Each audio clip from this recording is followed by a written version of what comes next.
নমস্কার, আপনি দেখছেন স্টক মার্কেট বাংলা। আজ আমি আবার হাজির হয়ে গেছি মিউচুয়াল ফান্ডের লেটেস্ট আপডেট নিয়ে। আপনারা সকলেই জানেন যে আমরা এই চ্যানেলে মিউচুয়াল ফান্ড রিলেটেড ভিডিও বানিয়ে থাকি। মিউচুয়াল ফান্ড প্রতিদিন কত টাকার গেইন দিচ্ছে, কত কি লস দিচ্ছে, সমস্ত কিছু এই ভিডিওর মাধ্যমে আপনাদের সামনে তুলে ধরার চেষ্টা করি। যদি আপনাদের এই রকম ভিডিও ভালো লাগে তাহলে অবশ্যই চ্যানেলটি লাইক, শেয়ার, সাবস্ক্রাইব করে আমাদের একটু সাপোর্ট করবেন, কারণ আপনাদের সাপোর্টের খুবই দরকার এই চ্যানেলে। তো চলুন বেশি কথা না বাড়িয়ে আজকের ভিডিওটি শুরু করা যাক। আজকে দেখুন, আজকে হলো 28শে জুলাই, মঙ্গলবার। আপনারা জানেন যে এনএফটি ফিফটি উইকলি এক্সপায়ারি থাকে, কিন্তু আজকে কিন্তু মার্কেট রিকভারি মোডে ছিল। হ্যাঁ, ইদানিং মার্কেট কিন্তু বাজেভাবে ক্র্যাশ খেয়ে যাচ্ছিল, কিন্তু আগের দিন মার্কেট কিছুটা হলেও প্রফিট দিয়েছে। আর আজকে তো উইকলি এক্সপায়ারি থাকা সত্ত্বেও বেশি ডাউন হয়নি, তার মানে এনএফটি ফিফটি 0.04% ডাউন, খুব একটা বেশি কিন্তু ডাউন হয়নি। সেন্সেক্স 0.09%-এর মতো ডাউন, ব্যাঙ্ক এনএফটি সামান্য 0.58%-এর মতো ডাউন দেখা গেছে। সেলিংয়ের যদিও প্রেসার ছিল, কিন্তু বায়ারও অনেক পজিটিভ মোডে ছিল, যার কারণে মার্কেট সেরকমভাবে ডাউন হয়নি। আর আগের দিনও মার্কেট চড়েছিল, তার ইম্প্যাক্টটা আমরা নিশ্চয়ই মিউচুয়াল ফান্ডে এখনই দেখতে পারবো। কারণ বলে রাখি, আজকে 28শে জুলাই, মঙ্গলবার। আমি কিন্তু 27শে জুলাই সোমবারে কী ঘটেছে মিউচুয়াল ফান্ডে সেটার আপডেট এই মুহূর্তে শো করতে যাচ্ছি। আপনারা সকলেই জানেন যে মিউচুয়াল ফান্ডে আপডেট হতে একদিন মতো সময় লেগে যায়, তাই আজকে যে ইম্প্যাক্টটা ইন্ডিয়ান স্টক মার্কেটে পড়েছে সেটা কিন্তু কালকে শো হবে। তাই আগের দিন মিউচুয়াল ফান্ড কেমন কি পারফরমেন্স করেছে চলুন এবার দেখে নেওয়া যাক। বলে রাখি, আগের দিন কিন্তু মার্কেট ভালো চলেছিল, বলতে গেলে ঠিকঠাক চলেছিল। এবার আমি ড্যাশবোর্ড সেকশানে চলে এসেছি। দেখুন ডে চেঞ্জে, দেখুন ওয়ান ডে রিটার্ন দেখুন 1456 টাকা। হ্যাঁ, একদিনে 1456 টাকার প্রফিট দিয়েছে। 0.61%-এর মতো পোর্টফোলিও আপার সার্কিট লাগিয়েছে। ইদানিং মিউচুয়াল ফান্ড হাউসগুলো ঠিকমতো রিটার্ন দিচ্ছিল, সবই মাইনাসে হয়ে যাচ্ছিলো। মার্কেট বিশালই পরিস্থিতি খুবই খারাপ ছিল, কিন্তু সোমবার কিন্তু মার্কেটে একটা বাউন্স ব্যাক দেখা গেছে, যার ফলে এই রিটার্নটা এসেছে। চলুন কে কে রিটার্ন দিয়েছে তেমন বলে রাখি। ইনভেস্টকো ইন্ডিয়া আরবিট্রাজ ফান্ড আগের দিন রিটার্ন দিয়েছে 23 টাকা। বন্ধন স্মল ক্যাপ ফান্ড 605 টাকার মতো রিটার্ন দিয়েছে, 0.96%-এর মতো চলেছিল।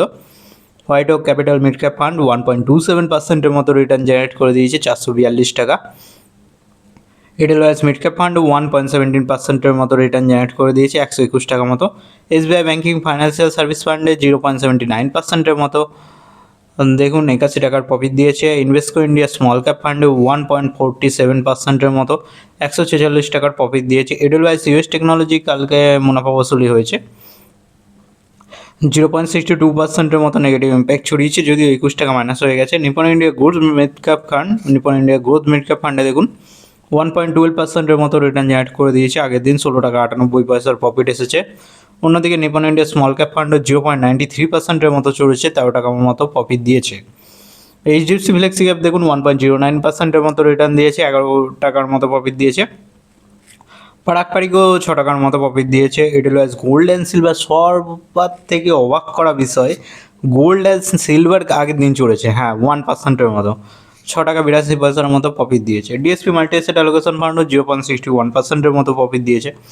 দেখে নেওয়া যাক গোল্ড অ্যান্ড সিলভার কেমন কী পরিস্থিতিতে রয়েছে আজকের মার্কেটে। আজকের মার্কেটে দেখুন গোল্ড অ্যান্ড সিলভার লাগাতার ডাউন চলছে।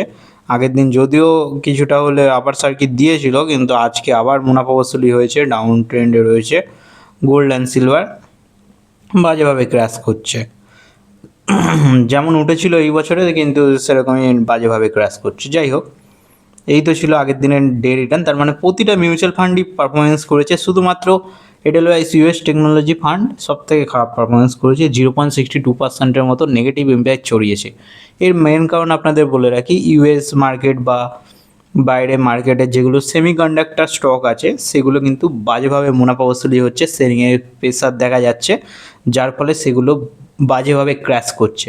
আজকে তো এসকে হাইনিক্স, তারপর জাপানের কোরিয়ার হচ্ছে যে স্টক মার্কেট আছে বাজেভাবে ক্র্যাশ খাচ্ছে। সেমি ইন্ডেক্স যেগুলো সেমিকন্ডাক্টর চিপস বানায় সেগুলো ভারী গ্রাবাট হচ্ছে, যার ফলে সেখানকার জিনিস চলতে পারছে না সেমিকন্ডাক্টর চিপসগুলো। যাই হোক, এর ফলে বাইরের ইম্প্যাক্টটা দেখিয়ে দিচ্ছে টেকনোলজি সেক্টরে।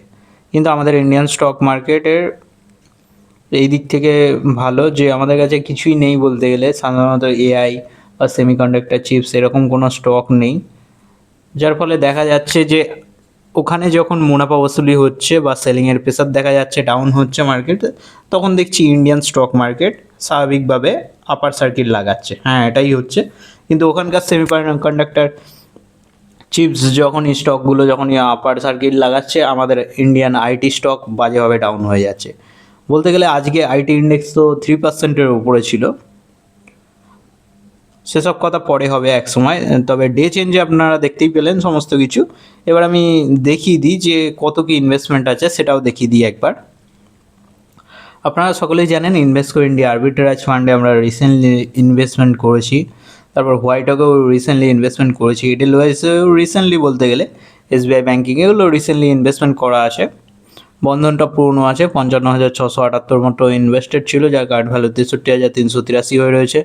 ইনভেস্ট করে ইন্ডিয়াতে 1 লাখ মতো ইনভেস্টেড ছিল, 1,168 হয়ে রয়েছে। হোয়াইট ওক ক্যাপিটালে 35,000 মতো ইনভেস্টেড ছিল, যার কারেন্ট ভ্যালু 35,169 হয়ে রয়েছে। এডেলওয়াইস মিড ক্যাপ ফান্ডেও 10,000 মতো ইনভেস্টেড ছিল, 10,502 হয়ে রয়েছে। এসবিআই ব্যাঙ্কিং ফাইন্যান্সিয়াল সার্ভিস ফান্ডে 10,000 মতো ইনভেস্টেড ছিল, 10,288 হয়ে রয়েছে। এডেলওয়াইস ইউএস টেকনোলজিতে 3,845 ছিল, 3,465 হয়ে রয়েছে। বলতে গেলে এই মিউচুয়াল ফান্ড হাউসটা আর হচ্ছে গোল্ড অ্যান্ড সিলভার, এটাই খালি মাইনাসে রয়েছে। বাদবাকি ফান্ডগুলো দেখতেই পাচ্ছেন অল্প অল্প ইনভেস্টমেন্ট আছে, তবে ঠিকঠাক রিটার্ন দিয়েছে। বাদবাকি এই গোল্ড অ্যান্ড সিলভার আর হচ্ছে এডেলওয়াইস ইউএস টেকনোলজি এগুলোই মাইনাসে রয়েছে। এখনও পর্যন্ত টোটাল রিটার্নটাও বলে দিই। এই পোর্টফোলিওটা বানানো হয়েছে, বন্ধন স্মল ক্যাপ ফান্ডটা হবে 1 বছর 3 মাস হবে পুরনো, বাদবাকি সবই বলতে গেলে এখানে রিসেন্টলি ইনভেস্টেড ফান্ড আছে। ইনভেস্ট করে ইন্ডিয়া আরবিট্রাজ, যেটা হলো গত 4 সপ্তাহ হবে এরকম ইনভেস্টমেন্ট হয়েছে, 172 টাকার ইদানিং প্রফিট দিয়েছে। বন্ধনে দেখতেই পাচ্ছেন 14%-এর মতো রিটার্ন দিয়েছে, যেটা যেটা যেহেতু এই মিউচুয়াল ফান্ডটা পুরনো তাই এরকম রিটার্ন দিয়েছে। হোয়াইট ওক 0.49%-এর মতো রিটার্ন দিয়েছে। এসআইপির মাধ্যমে ইনভেস্টমেন্ট হচ্ছে তাই এত কম শো হচ্ছে। এডেলওয়াইস মিড ক্যাপ ফান্ডেও 10 টাকার মতো ইনভেস্টেড ছিল, 3 মাস আগে 5%-এর মতো রিটার্ন দিয়েছে। SBI banking financial service fund, banking সেক্টরে বিশাল মুনাফা বসুলি হচ্ছে, যার কারণে ব্যাঙ্কিং সেক্টর চলতে পারছে না, তাও 2.88%-এর প্রফিটে আছে। ইনভেস্ট করে ইন্ডিয়া স্মল ক্যাপ ফান্ড বেশি না, 2 দিন আগে ইনভেস্টমেন্ট হয়েছে, 1.12% এখনই রিটার্ন দিয়ে আরম্ভ করে দিয়েছে, 112 টাকার মতো প্রফিট দিয়েছে। এডেলওয়াইস ইউএস টেকনোলজি ফান্ড 9%-এর ডাউন হয়ে রয়েছে, 379 টাকা মাইনাস হয়ে রয়েছে। Nippon India Gold Mid Cap ফান্ডেও 8%-এর মতো রিটার্ন দিয়েছে, 121 টাকার মতো। নিপন ইন্ডিয়া স্মল ক্যাপ ফান্ডেও 10%-এর মতো রিটার্ন দিয়েছে, এগুলোও পুরোনো ফান্ড বলতে গেলে। এইচডিএফসি ফ্লেক্সি ক্যাপ 1 ইয়ার হয়ে গেছে, 6%-এর মতো রিটার্ন দিয়েছে, 65 টাকা মতো। পারাকপারিক ফ্লেক্সি ক্যাপ 2.6%-এর মতো রিটার্ন দিয়েছে, 25 টাকা মতো। এডেলওয়াইস গোল্ড অ্যান্ড সিলভার দেখতে পাচ্ছেন 13%-এর মতো নেগেটিভ ইম্প্যাক্ট ছড়িয়েছে, নেগেটিভ রিটার্ন দিয়েছে, যার ফলে 108 টাকা মাইনাস হয়ে রয়েছে। ডিএসপি মাল্টি অ্যাসেট অ্যালোকেশন ফান্ডও 8%-এর মতো নেগেটিভ ইম্প্যাক্ট ছড়িয়েছে, যার ফলে 60 টাকা মাইনাসে হয়ে রয়েছে। এই তো ছিল সমস্ত কিছু। ডে চেঞ্জে প্লাস মাইনাস করে আমাদের ওয়ান ডে রিটার্ন দাঁড়িয়েছে 1,456 টাকা, 0.61%-এর মতো পোর্টফোলিও চড়েছে। টোটাল রিটার্নটাও দেখে নিন, 9,279 টাকা, 4.03% পোর্টফোলিও আপার রয়েছে। ইনভেস্টেড অ্যামাউন্ট দেখুন 2,30,260 টাকা, যার কারেন্ট ভ্যালু 2,39,486 টাকা, তার মানে 9,279 টাকার প্রফিট হয়েছে শুধুমাত্র। এক্সআইআর দাঁড়াচ্ছে 5.91%-এর মতো। এবার দেখে নিই মিউচুয়াল ফান্ড হাউসগুলো কীভাবে আমাদের ইন্ডিয়ান স্টক বা ইন্ডিয়ান মিউচুয়াল ফান্ডগুলো কীভাবে ডিস্ট্রিবিউট করেছে টাকাগুলোকে, সমস্ত কিছু। অবভিয়াসলি আমাদের টাকাটা ইকুইটি মার্কেটে রয়েছে, 83% ইকুইটি মার্কেটে, ডেটে 15%-এর, কমোডিটিতে 0.29%-এর মতো। কোন সেক্টরে সব থেকে হেভিলি ইনভেস্টমেন্ট আছে? রিসেন্টলি পোর্টফোলিও চেঞ্জ হয়েছে, আপনাদের বলেই রাখছি।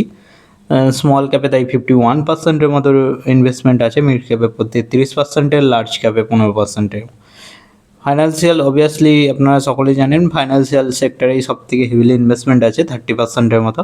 কনজিউমার টেক্সটাইলে 12%, হেলথ কেয়ারে 11%, ইন্ডাস্ট্রিয়ালে 10%, মেটেরিয়ালসে 10%, টেকনোলজিতে 8%, রিয়েল স্টেটে 4%, কনজিউমার স্টেপলসে 3%, এনার্জি ইউটিলিটিসে 3%, ডাইভার্সিফাই 1.29%, আনস্পেসিফাই কিছুই নেই। আদার সেক্টরে 2.62%-এর মতো ইনভেস্টমেন্ট করা আছে।